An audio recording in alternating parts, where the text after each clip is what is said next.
오늘은 연종주일, 하나의 마지막 주일을 맞는 날입니다. 돌아보면 참 지난 한 해 동안 참 많은 일과 사건들이 있었고 그 일과 사건들 속에서 참 많은 것들을 느끼고 또 경험하고 또 그런 과정들을 겪었음에도 하나님께서 여기까지 저희를 도와주시고 인도하신 하나님의 은혜로 오늘 이 자리에 함께 모여 있습니다. 오늘 이 자리에 나오신 여러분들을 환영하고 우리 하나님께서 또 한 해를 잘 마무리하고 또 새로운 복된 한 해를 또 잘 맞는 여러분 모두가 되기를 진심으로 축복합니다. 우리는 지난 며칠 동안 소선지서 가운데 하박국 말씀을 함께 읽었습니다. 오늘은 하박국 선지자의 말씀을 생각하면서 그가 살았던 시대뿐만 아니라 오늘 저와 여러분이 살고 있는 이 시대를 비교하면서 오늘 어떻게 살아야 될까를 함께 생각해 보려고 합니다. 하박국 선지자는 주전 약 7세기 말 유다의 역사 가운데서는 유다 말기에 활동했던 선지자입니다. 당시 유다 나라는 여러 왕들이 아주 짧은 시간 동안 계속 바뀌는 혼란스러운 때를 보내고 있었습니다. 왕이 자주 바뀐다라는 말은 나라가 그만큼 안정되지 못한다는 사실을 보여주죠. 우리나라도 지금 탄핵 시국을 보내고 있으면서 여러 가지 정치나 사회, 경제, 군사 등 여러 가지 많은 문제들을 지금 안고 있는 상황임을 볼 때 이 왕들이 자주 바뀌었다라는 그 내용은 그 시대가 대단히 혼란스러웠다는 것을 보여주는 겁니다. 혼란스러웠다는 말의 또 다른 이야기는 그 시대가 매우 불의한 시대였다 하는 사실이죠. 그러한 시대를 살면서 하나님의 말씀을 전했던 선지자, 그가 바로 하박국이다 하는 사실입니다. 그의 이름의 뜻은 어떤 뜻을 가지고 있냐면 포옹하다, 끌어안다, 또 씨름하다라는 그런 뜻을 가지고 있습니다. 우리가 잘 살펴보게 되면 그 선지자의 이름과 그가 그 시대에 전하는 메시지와 상당히 많은 부분들이 서로 연결되고 있다는 사실을 발견하곤 하는데 그 이름의 뜻처럼 그가 불의한 시대 자기 백성들을 끌어안고서 그가 도무지 풀 수 없는 그런 문제들을 가지고 하나님과 씨름하는 그런 모습을 보여줍니다. 특히 당시의 불의와 표역을 보면서 하나님 앞에 간절하게 기도하고 마침내 하나님 안에서 답을 발견한 이 선지자의 모습을 우리가 보게 될 것입니다. 오늘 우리가 살고 있는 이 시대 속에서도 우리가 그러한 일이 대단히 중요하겠다라는 생각을 하면서 오늘 설교 제목을 불의한 시대를 사는 그리스도인이란 제목을 붙여봅니다. 오늘도 성령 하나님께서 말씀에 귀를 기울이는 저와 여러분에게 깨달음의 은혜를 더해주시고 또 새롭게 결단하는 귀한 시간이 되기를 바랍니다. 우리가 믿는 믿음과 우리가 살아가는 현실이 함께 일치하는 경우가 전혀 없는 것은 아닙니다. 그러나 그러한 경우는 역사적으로 살펴볼 때 매우 드문 일이기 때문에 우리의 보편적인 생각은 되게 어떻게 생각하느냐, 신앙과 현실은 달라, 그건 다른 것이야 라고 우리는 생각하곤 합니다. 우리가 살고 있는 시대도 그러하지만 이 하박국 선지자가 살던 시대는 더욱더 그러했습니다. 하박국 선은 크게 두 가지 의문에 대해서 하나님 앞에 기도하고 응답받는 것, 또 그 응답받은 것에 대한 선지자의 반응으로 세 개의 장이 구성되어 있습니다. 하박국 선지자가 신앙과 현실에 간격에 대하여 번민했었던 내용은 하나님 백성 사이에서 벌어지고 있는 불의와 죄악에 대해서 왜 하나님께서는 개입하시지 않으시고 간섭하지 않으시고 마치 방관하시듯이 가만히 계시는가에 대한 것이었습니다. 그래서 그가 가졌던 첫 번째 깊은 의문은, 그가 풀지 못해서 하나님께 가졌던 의문은 하나님의 백성 사이에서 벌어지는 불의를 왜 하나님께서 그것을 벌하지 않느냐 하는 것이었습니다. 하박국 1장 3절과 4절 말씀을 보시면 이렇게 그가 표현했어요. 어찌하여 내게 죄악을 보게 하시며 패역을 눈으로 보게 하시나이까. 겁탈과 강포가 내 앞에 있고 변론과 분쟁이 일어났나이다. 이러므로 율법이 해이하고 정의가 전혀 시행되지 못하오니 이는 악인이 의인을 애워쌌으므로 정의가 굳게 행하여 지민이이다. 그가 하나님 앞에 기도했던 풀 수 없는, 그러면서도 간절한 기도의 내용이 바로 여기 3절 4절에 표현되어 있습니다. 그가 보기에 너무나도 괴롭고 안타까웠던 것은 하나님 백성들 사이에서 도무지 있어서는 안 될 죄악이었습니다. 어찌 하나님 백성들 사이에서 죄악과 패역, 겁탈과 강포, 변론과 분쟁이 벌일 수 있단 말인가? 그러니 율법은 해이해지고 정의는 시행되지 못하는 것이 아닌가? 이러한 괴로움과 안타까움을 표현했습니다. 그래서 그는 하나님 앞에 간절하게 부르짖었습니다. 하박국 1장 2절 말씀에 보시면 여호와여 내가 부르짖어도 주께서 듣지 아니하시니 어느 때까지리까. 내가 강포로 말미암아 외쳐도 주께서 구원하지 아니하시나이다. 왜 하나님 이렇게 간절하게 부르짖고 또 부르짖고 있는데 왜 하나님은 가만히 계십니까? 하나님은 왜 방관하십니까? 하나님 왜 응답하지 아니하십니까? 왜 하나님께서 구원의 손길을 베풀어 주시지 아니하십니까? 이렇게 하나님 앞에 간절한 기도를 올립니다.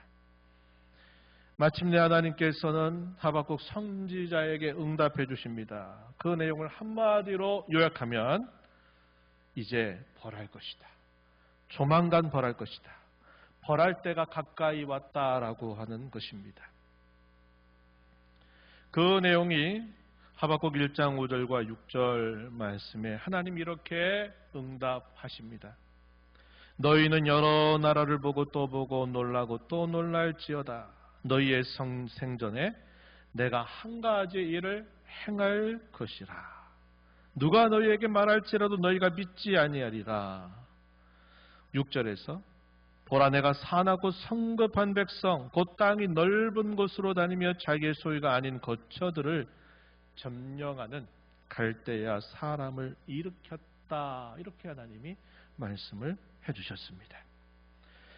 하나님은 자기 백성들의 불의와 죄악을 벌하시려고 갈대아 사람을 사용하시겠다라고 응답하십니다. 이것은 믿어지지 않을 만큼 충격적인 일이고 놀라지 않을 수 없는 사건이 될 것이라고 하십니다. 하나님이 자기 백성들의 죄를 직접적으로 다루시는 일은 대단히 드문 일입니다. 한번 생각해 보면 하나님이 자기 백성들의 이 죄를 다루실 때 직접적으로 다루셨던 일들은 떠올려 보면 아마도 이스라엘의 40년 광야 생활에 가장 선명하게 나타나지 않았겠나 이런 생각을 할 수 있습니다. 그러나 대부분의 경우는 하나님이 자기 백성들의 죄를 벌하실 때 어떻게 하시느냐, 간접적으로 그 백성들을 벌하시는 일을 해오셨다 하는 사실이죠.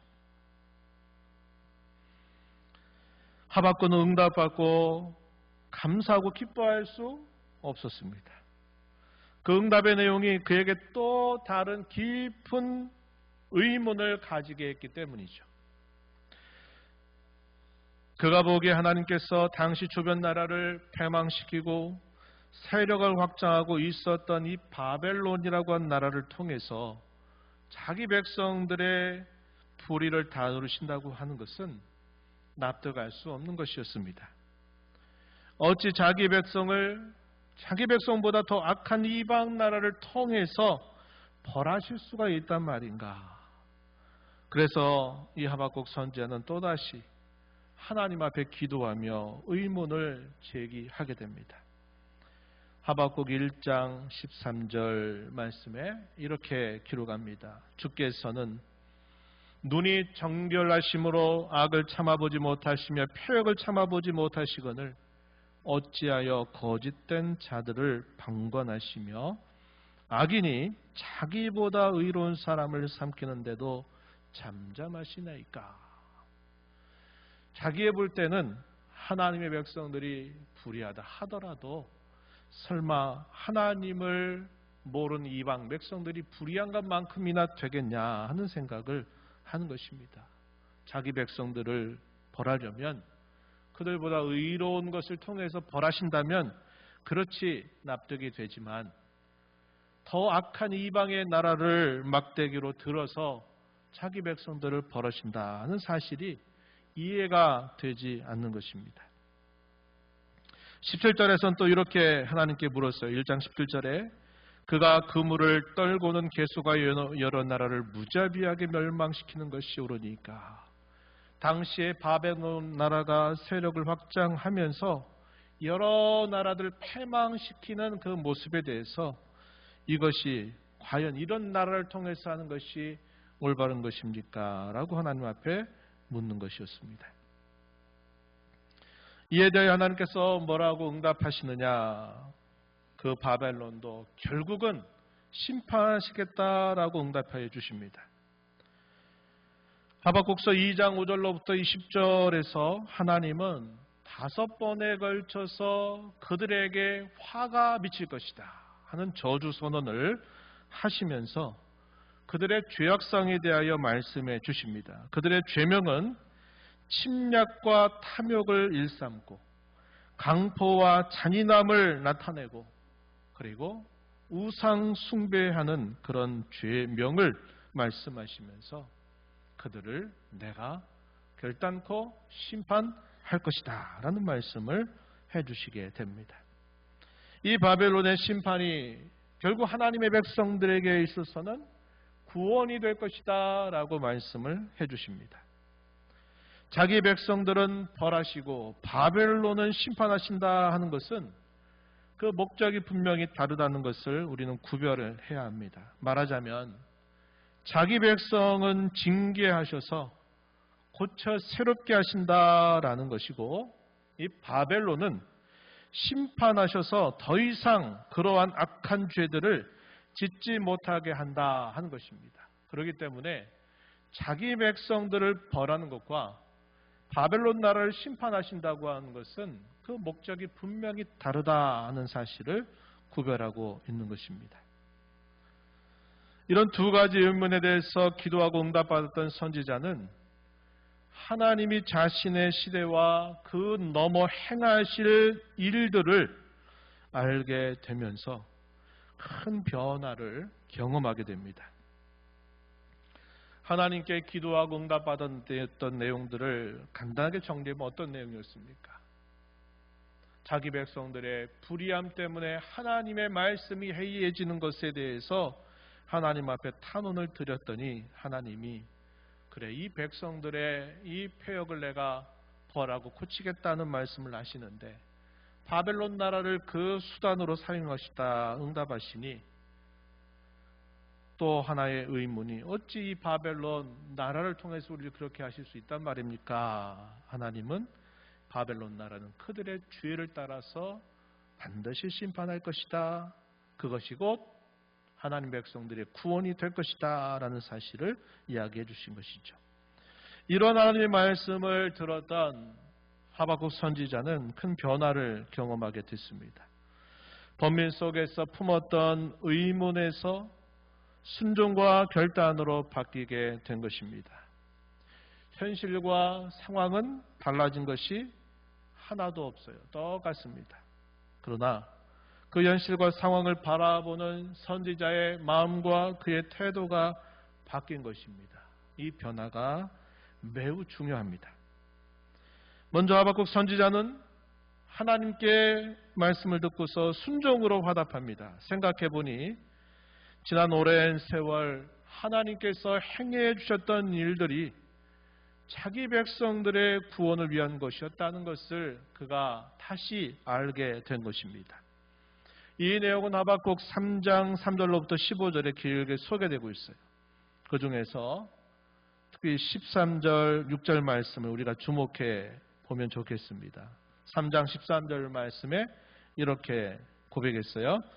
주께서 주의 백성을 구원하시려고 기름 부음 받은 자를 구원하시려고 나오사 악인의 집에 머리를 치시며 그 기초를 바닥까지 드러내셨나이다.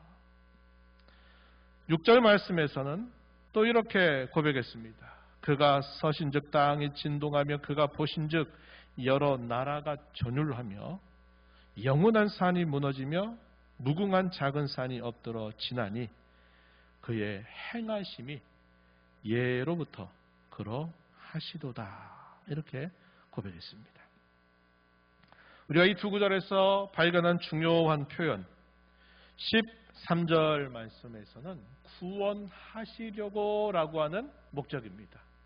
하나님이 구원하시기 위해서 이렇게 하셨다. 구원의 목적이 있다는 사실을 밝혀주죠. 6절 말씀에서는 마지막 부분입니다. 여호와께서 행하시는 것이 예로부터 그러하시도다 라고 하는 표현입니다. 이 말은 그가 상황 속에 파묻혀 있을 때 왜 이것이 이렇게 안 됩니까? 라고 그가 의문을 가졌던 그는 하나님의 역사 가운데 어떻게 자기 백성들을 대해오셨고 그 백성들을 구원해 오셨는지를 생각하지 못했던 것입니다. 그러나 하나님의 응답을 듣고 난 다음에 생각해 보니 여호와께서 옛적부터 이렇게 행하신 일이구나. 여호와 하나님 여전히 구원의 손길을 자기 백성 곧 우리에게 늘 베풀어 주셨구나 하는 사실들을 그가 다시 생각하고 고백하게 된 것입니다. 하나님이 선지자에게 두 번째 응답하실 때 하신 말씀이 있었어요. 그 내용이 또한 중요합니다. 어디에 기록됐느냐면 하박국 2장 2절로부터 4절 말씀입니다. 이 9절 우리가 함께 한 목소리로 말씀을 읽어보겠습니다. 하박국 2장 2절 말씀부터 4절까지 우리 함께 읽어보겠습니다. 여호와께서 내게 대답하여 이르시되 너는 이 묵시를 기록하여 판에 명백히 새기되 달려가면서도 읽을 수 있게 하라. 이 묵시는 정한 때가 있나니 그 종말이 속히 이르겠고 결코 거짓되지 아니하리라. 비록 더딜지라도 기다리라. 지체되지 않고 반드시 응하리라. 보라 그의 마음은 교만하며 그 속에서 정직하지 못하나 의인은 그의 믿음으로 말미암아 살리라. 아멘. 두 번째 응답이 주어지기 직전에 하나님께서 하박국 선지자에게 하신 말씀이 여기 기록되어 있습니다. 하나님은 그분이 정하신 때 분명히 이루시겠다고 말씀하시고 의인은 믿음으로 살아야 한다라고 하셨습니다.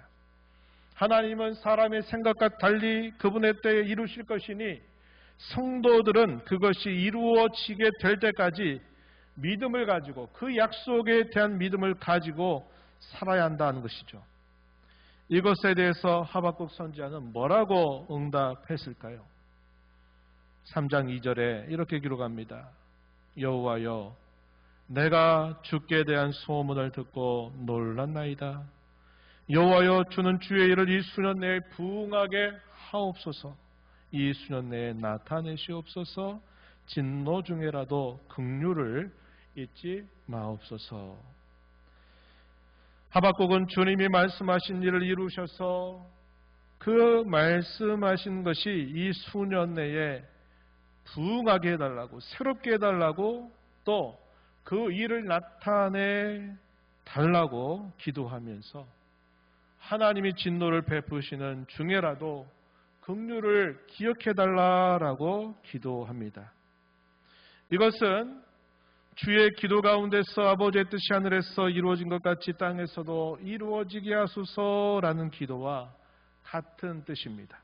말하자면 말씀하신 대로 이루어지게 해달라라고 하는 순종의 기도라는 점이죠. 하박국의 기도는 확신과 결단으로 이어집니다. 그 내용은 오늘 우리가 읽은 본문에 잘 소개되고 있어요. 한 문구씩 살펴보겠습니다. 먼저 말씀대로 이루실 이 일에 대해서 닥칠 환난 날의 고통을 인내하면서 자신은 기다리겠다라고 결단합니다. 우리가 읽은 본문 16절 말씀에 이렇게 기록되어 있습니다.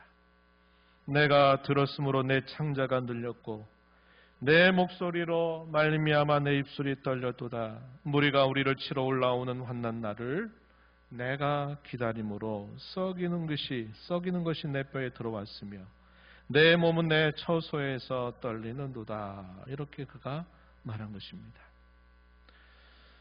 환난 날이 닥쳐올 것이다 라는 말씀을 받은 대로 대적들이 우리를 치러 올라오는 환난 날을 내가 기다리겠다.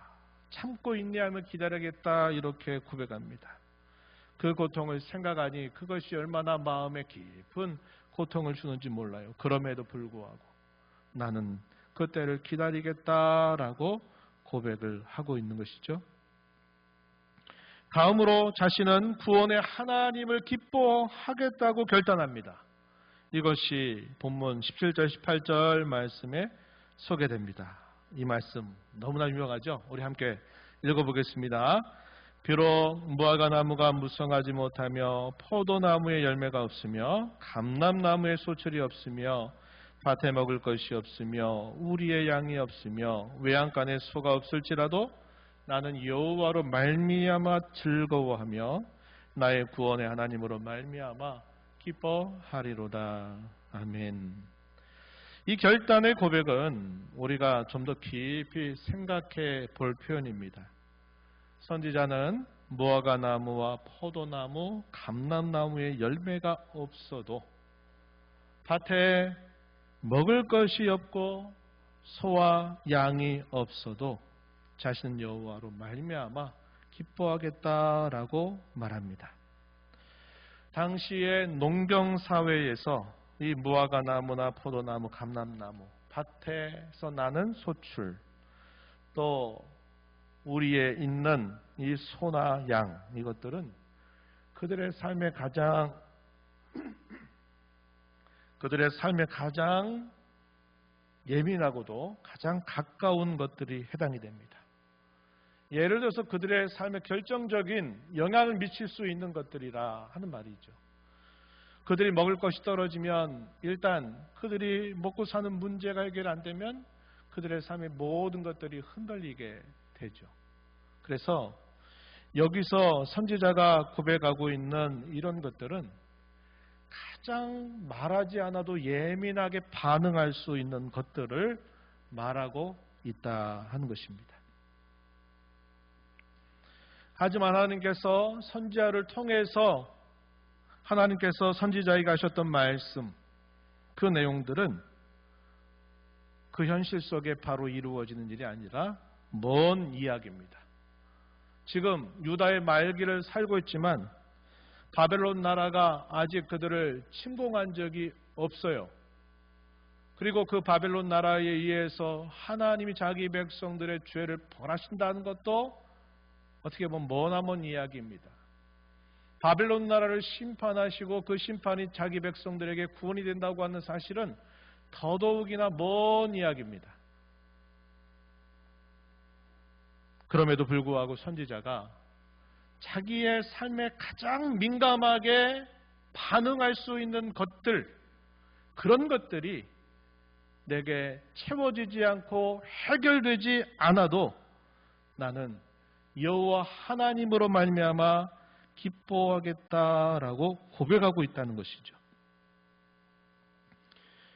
이것은 하나님이 장차 행하실 일들을 보고 내다보고 기뻐하는 것을 말하는 것보다도 구원의 하나님 자신으로 말미암아 기뻐하겠다라는 의미를 전달해 주는 겁니다. 다르게 말하면 구원의 하나님께서 언제나 자기와 함께 하신다고 하는 사실 때문에 나는 기뻐하겠습니다 라고 고백하고 있는 것입니다. 이 뉘앙스를 잘 구별하는 게 필요하다고 생각해요. 하나님이 언제나 나와 함께 하신다. 우리가 성탄절날 생각해봤던 성육신의 신비가 임마누엘이라 하는 그런 제목을 가지고 우리가 지난주에 나눴습니다. 말하자면 밭의 소출이나 자기의 먹고 사는 가장 피부적인 문제, 누가 말하지 않아도 가장 민감하게 반응할 수밖에 없는 그런 일들이 해결되지 않는다 하더라도 나는 구원을 말씀하시는 하나님이 지금 나와 함께 계시다고 하는 이 사실 때문에 나는 기뻐하고 나는 즐거워하겠다고 고백하고 있는 것입니다. 그 하나님께서 언젠가 바벨론 나라를 들어오게 하시겠죠?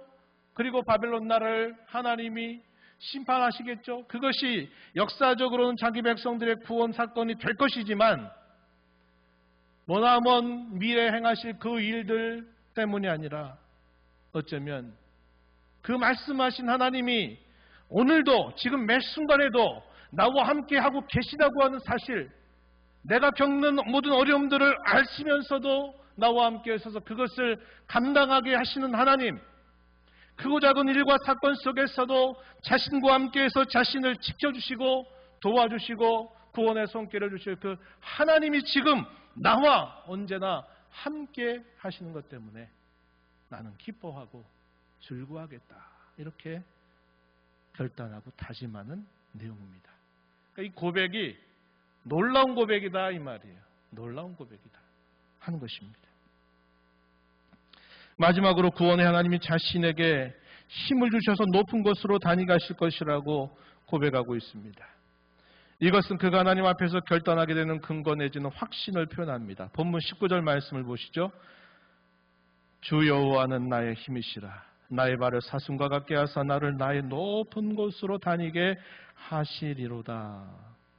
이 고백 역시 미래에 하나님이 자신을 그렇게 해주시겠다라고 하는 말씀이라기보다는 자신의 현재의 삶에 베풀어 주실 것이라고 하는 확신이 표현되고 있는 말씀입니다.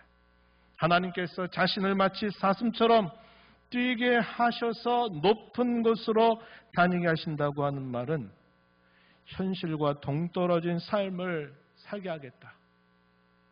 마치 자기만 있는 그 어떤 곳, 모든 일이 미치지 않는 그곳에 자기를 두시겠다 하는 그런 의미가 아니라 현실 속에서도 하나님과 꼭 붙어있는 삶을 살게 하신다라는 의미를 우리에게 전달해 줍니다. 이 말씀을 통해 몇 가지로 적용하고 권면을 하겠습니다. 첫 번째는 불의한 시대일수록 우린 더욱더 기도하는 일을 힘써야 된다는 것입니다. 기도는 중요합니다. 기도는 하나님과 대화하는 것이라고 말하죠. 우리 성도된 저와 여러분에 있어서 첫 번째 대화의 시작이 하나님께 있어야 합니다. 내가 지금 이런 문제가 있어 하는 이야기들을 다른 사람들에게 말하기 전에 가장 먼저 우리의 대화의 시작을 하나님께 해야 된다 이 말입니다. 하나님 이렇습니다. 하나님 이게 의문입니다. 하나님 저의 상황이 이렇습니다. 제 마음은 이런 상태입니다. 첫 번째 대화를 하나님과 시작하는 것이 되게 하시라 이 말입니다. 하나님께 문제를 가지고 나가서 그분의 뜻을 묻고 그분의 처분에 맡기는 것이 기도의 본질입니다. 하박국 선지자가 취했던 자세에 우리는 주목할 필요가 있습니다. 2장 1절 말씀에 이렇게 그는 말했습니다.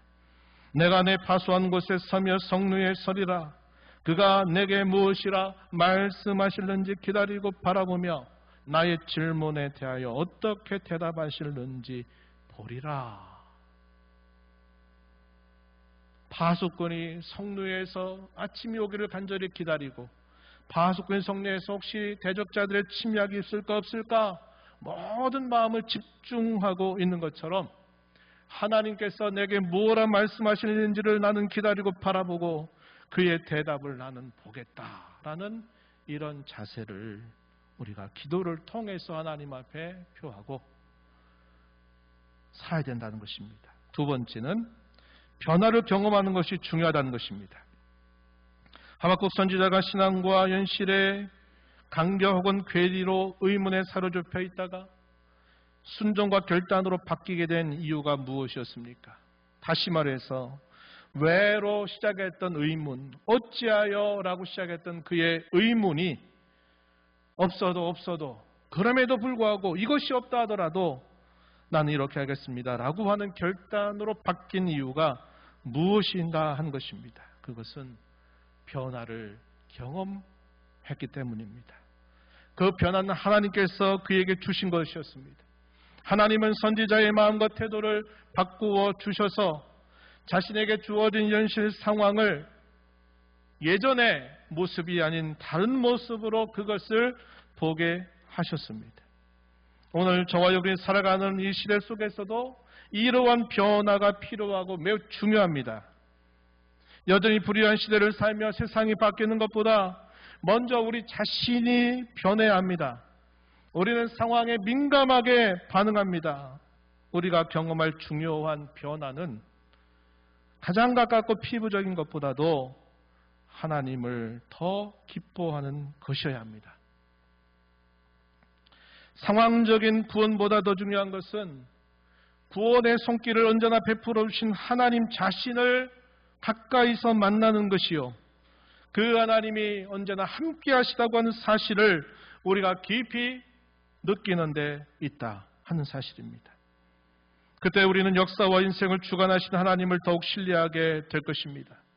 구원의 하나님은 자기 백성들이 어떠한 시대 어떤 형편 속에서도 사라지지 않도록 그들을 지켜주실 것입니다. 그래서 하나님의 백성들은 아무리 고난과 역경과 어려움의 시대를 살아도 모든 시대에 존재하도록 하나님이 그들을 지켜주실 것이라는 사실입니다. 우리의 믿음의 선배들은 출애굽기 3장 2절에서 가시떨기 위에서 불타 있는데 모세가 그것을 지켜봤을 때 분명히 불은 붙어 있는데 그 떨기나무가 타지 않는 이상한 광경을 보면서 하나님께 부름받게 되죠.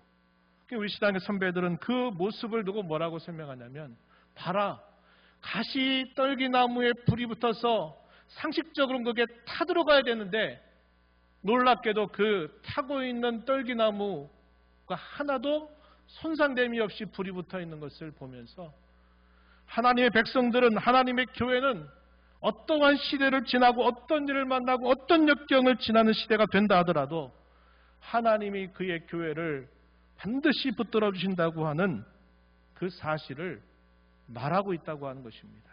하나님의 교회는 존재하지 않은 때가 없었다라고 말할 때 이 출애굽기 3장 2절의 말씀을 통해서 말씀하고 있는 것입니다.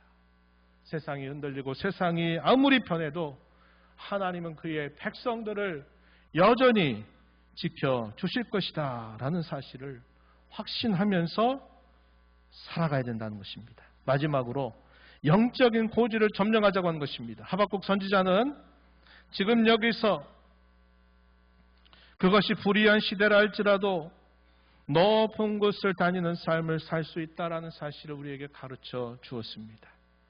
저는 이것을 이렇게 부르고 싶은 거죠. 영적 고지다. 영적 고지다. 아까 제가 이 말씀 구절을 소개하면서 여호와께서 나에게 힘이 돼서 나의 발을 사슴과 같이 하셔서 나를 높은 곳에 다니게 하실 것이다 라고 말하는 이 선지자의 고백은 다른 사람들이 전쟁을 당하고 화를 당하고 고통을 당할 때 나만 따로 딱 떼어놔서 그런 일이 나에게 미치지 않겠다라고 하시는 말씀이 아니라 그랬습니다. 그것은 불의한 시대를 살고 때로 역경의 시대를 산다 하더라도 그가 하나님과 붙어만 있다면, 임마누엘의 하나님이 자신과 함께하게 오겠다고 한 사실들을 그가 깊이 믿고 신뢰하고 확신하고만 있다면 그는 아무리 어려운 역경에 처지, 아무리 고통스러운 자리일지라도 그는 높은 곳을 다니는 삶을 살아갈 수 있다는 겁니다. 이것이 오늘 저와 여러분에게 중요하다는 거예요.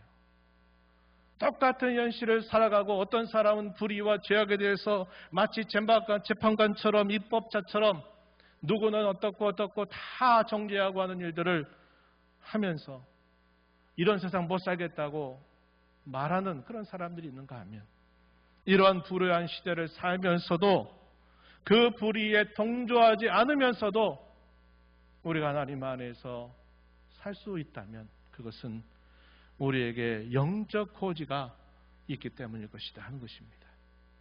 하나님 안에서만, 그분 안에서만 우리는 이러한 영적인 고지를 발견하고 거기에 살아갈 수 있게 될 것이다 하는 겁니다.